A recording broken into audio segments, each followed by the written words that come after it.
Assalamualaikum warahmatullahi wabarakatuh. Halo semuanya, bertemu lagi dengan saya masih di channel Kita Film, channel yang membahas alur cerita film baik dari dalam maupun luar negeri. Di video kali ini saya akan membahas alur cerita sebuah film yang berjudul Iceman: The Time Traveler, sebuah film action yang dibintangi oleh Donnie Yen dan artis-artis terkenal lainnya. Dan film ini merupakan sequel dari Iceman tahun 2014. Tapi seperti biasa ya, sebelum kita ke alur ceritanya, buat teman-teman yang belum subscribe, ayo di subscribe dulu channel Kita Film. Di film sebelumnya diceritakan He Ying adalah seorang jenderal dari dinasti Ming yang terbangun di abad modern. Dia lalu berteman dengan seorang perempuan yang bernama Xiao Mei. Shao dan Niehu adalah saudara He Ying. Mereka berdua mengejar He Ying karena menganggap He Ying adalah seorang pengkhianat. He Ying dan Shao kemudian menghilang saat terjadi pertarungan di jembatan. Dan ternyata selain mereka bertiga, ada seorang jenderal lagi yang hidup di zaman modern. Dia adalah kakak tertua mereka, yaitu Yuan Long. Mereka berempat bisa ada di zaman modern karena sebuah alat yang bernama roda waktu emas. He Ying adalah seorang Paspamsar atau pasukan pengamanan kaisar. He Ying lahir di tahun 1591 dan di usianya yang masih 10 tahun, dia sudah direkrut untuk dijadikan prajurit kekaisaran. Di sana, He Ying lalu bertemu dengan teman-temannya yang dia anggap sebagai saudaranya sendiri. Mereka adalah Yuan Long, Shao, dan Niehu. Di tahun 1624 sebelum Masehi, mereka berempat dikirim ke barat untuk mengambil roda waktu emas. Tapi karena saat itu sang kaisar masih muda, jadi mereka tidak memberikan lingga kepada kaisar demi kebaikan rakyat. Lingga adalah alat untuk mengaktifkan roda waktu emas. Tapi ternyata He Ying telah dijebak oleh Yuan Long dan Niehu. Meskipun kaisar mendapatkan roda waktu emas, tapi dia tidak dapat menggunakannya karena He Ying yang membawa lingga.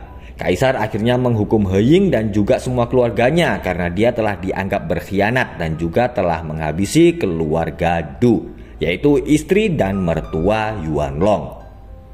He Ying, Shao, dan Niehu terkubur longsoran es dan 400 tahun kemudian mereka terbangun di abad modern. Yuan Long berhasil menemukan He Ying dan Niehu, tapi Shao masih menghilang. Yuan Long yang di zaman modern menjadi seorang wakil komisaris polisi sekarang menjadi buronan karena dia telah menghabisi seorang polisi saat mengambil tubuh He Ying. Yuan Long akhirnya sadar kalau He Ying bukanlah pengkhianat yang telah membunuh istrinya. He Ying mengubah penampilannya dan akhirnya bertemu lagi dengan Xiao Mei.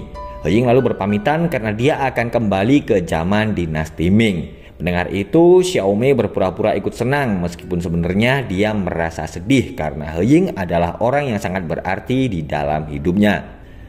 He Ying, Yuan Long, dan Niehu sedang berada di ibu kota. Mereka bertiga mengunjungi makam kaisar dari dinasti Ming. Yuan Long berkata kalau roda waktu emas sekarang berada di sebuah tempat bekas gudang harta peninggalan dinasti Ming.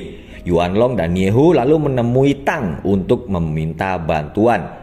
Tang adalah teman Yuan Long yang dicerita sebelumnya dihajar oleh He Ying. He Ying dan Yuan Long pergi ke gudang harta di Beijing dan akhirnya mereka berdua berhasil menemukan roda waktu emas. He Ying tidak mau pergi tanpa Shao. Niehu kemudian datang dan Yuan Long berkata kalau polisi telah menemukan mayat Shao di pinggir sungai. Niehu marah karena He Ying ingin kembali ke Hong Kong untuk melihat mayat Shao. Ternyata Niehu telah menangkap Xiao Mei. Yuan Long sebenarnya ingin menggunakan roda waktu emas untuk menguasai dunia. Dia memaksa He Ying untuk memberitahu mantra untuk mengaktifkan alat itu atau Xiao Mei akan mati. He Ying pun akhirnya terpaksa membaca mantra dan roda waktu emas mulai bekerja. Yuan Long dan Niehu kemudian segera pergi kembali ke masa lalu. Beruntung, He Ying menemukan lingga yang tertancap di batu.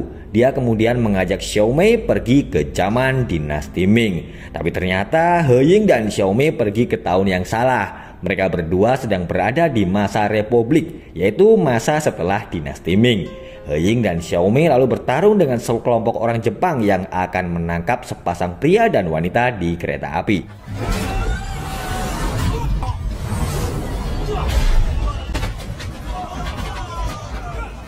Ternyata pasangan itu adalah agen rahasia Cina yang ditugaskan untuk mencuri dokumen rahasia dari Perdana Menteri Jepang. dokumen yang berisi tentang rencana Jepang yang akan menginvasi Cina.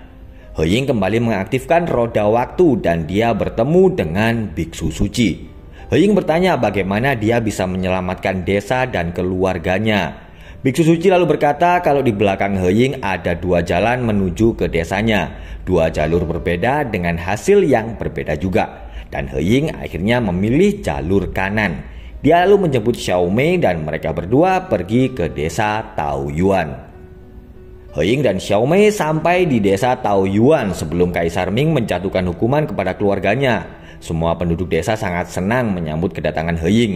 Dan He Ying lalu bertemu dengan ibunya dan seorang perempuan yang bernama Jade. Saat He Ying dan ibunya sedang memasak, Jade mengubah penampilan Xiao Mei. Dan ternyata Jade menyukai He Ying. 2 teman Jade kemudian datang dan terheran-heran karena melihat barang-barang milik Xiao Mei. Malamnya para penduduk desa Taoyuan berpesta untuk menyambut kedatangan He Ying. Xiao Mei lalu cemburu saat melihat He Ying menyelamatkan Jade yang terjatuh. He Ying berencana akan membawa penduduk desa ke barat agar bisa selamat. Sementara itu, Yuan Long dan Nie Hu sedang berada di istana. Yuan Long lalu berkata kalau suatu saat dia akan menjadi kaisar.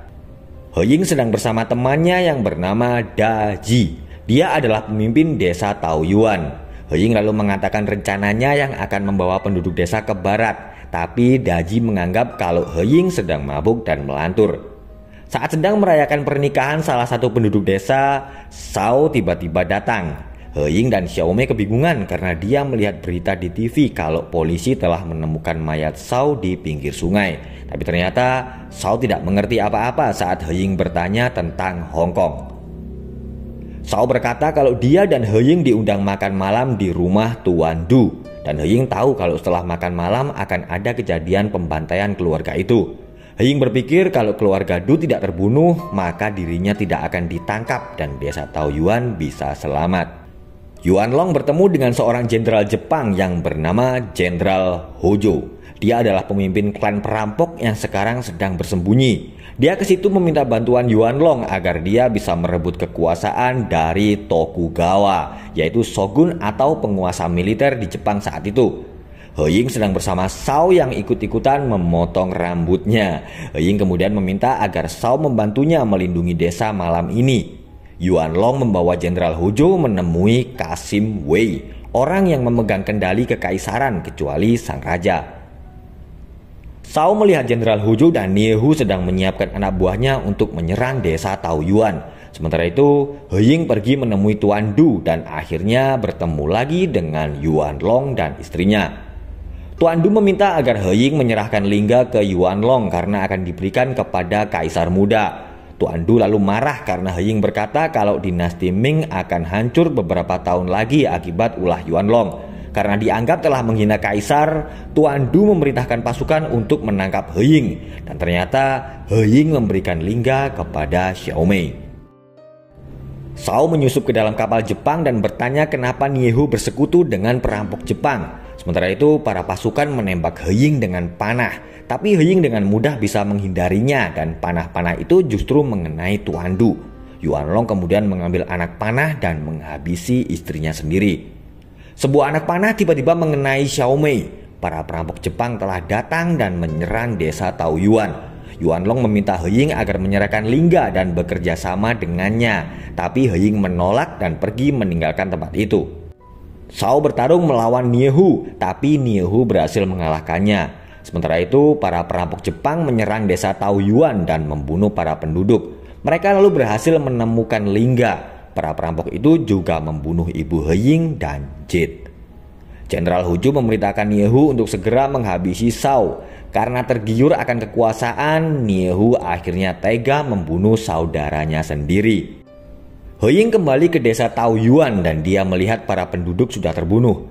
He Ying merasa sedih karena dia tidak bisa menyelamatkan para penduduk dan juga ibunya.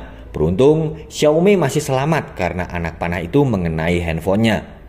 Nie Hu melapor kepada Yuan Long kalau anak buah Jenderal Hojo sudah menghancurkan desa Taoyuan dan berhasil menemukan Lingga.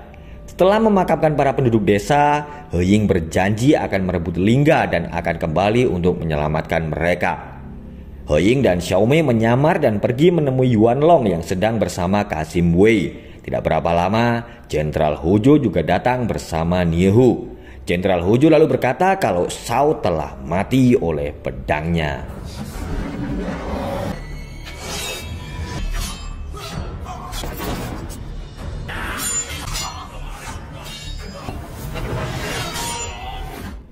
Yuan Long menghentikan pertarungan He Ying dan Jenderal Hu Zhou karena jika He Ying mati maka roda waktu emas tidak akan bisa diaktifkan karena hanya He Ying yang tahu mantranya. He Ying berkata kalau dia bersedia mengaktifkan roda waktu emas asalkan Xiao Mei selamat dan kembali ke masa depan. Tapi tiba-tiba Yuan Long menembak Xiao Mei. He Ying pun kembali kehilangan orang yang dicintainya.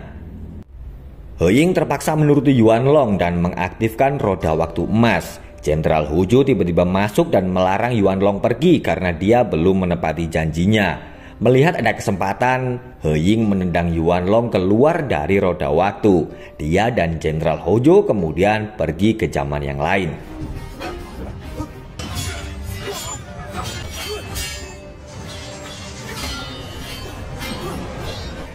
Yuan Long mencoba membaca mantra seperti yang diucapkan He Ying dan itu membuat roda waktu emas menjadi kacau. Yuan Long marah-marah karena roda waktu tidak bekerja. Kasim Wei lalu memerintahkan Nie Hu dan pasukannya menangkap Yuan Long. Sekarang gantian Nie Hu yang mengkhianati Yuan Long agar bisa mendapatkan kekuasaan. Tidak berapa lama, Kaisar Muda kemudian datang dan Nie Hu tiba-tiba menembak Yuan Long. Sementara itu, Jenderal Hu Zhou berhasil membunuh He Ying.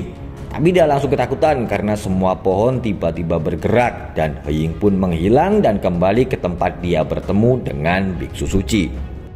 Biksu Suci berkata kalau takdir memutuskan He Ying harus menjalani 3 siklus kehidupan. He Ying telah mati 2 kali dan sekarang adalah kesempatan terakhirnya. Saat He Ying memilih jalur kanan, hasil yang menunggunya adalah takdir dari alam semesta. Tapi Biksu Suci tidak bisa memberitahu apa yang akan terjadi jika He Ying memilih jalur kiri. Setelah mendengar apa yang dikatakan oleh Biksu Suci, He Ying pun segera pergi lewat jalur kiri.